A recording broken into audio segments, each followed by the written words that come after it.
Welcome to the MX7 training video. My name is Carolyn Rusnak with Mindray North America Ultrasound. Today we are going to be discussing the MX7 Ultrasound system, starting with unpacking and setting up the product. When you receive your MX7, it will come in this crate. Once you open the crate, you will see a foam compartment on the top that contains a white box. In this box are the basic and advanced user manuals, cleaning and disinfection guide, AIUM safety guideline booklet, and a backup software USB stick. Below the foam compartment, you will find the MX7 ultrasound system in its hard roller case. Open the latches and pull out the MX7.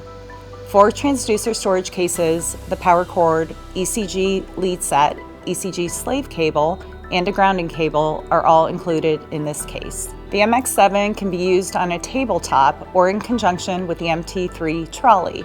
Let's go over the MT3 trolley. This trolley is adjustable in height. There are multiple probe holders and storage trays, a printer bracket, and an optional 3-probe extend module. There is a retractable cable option.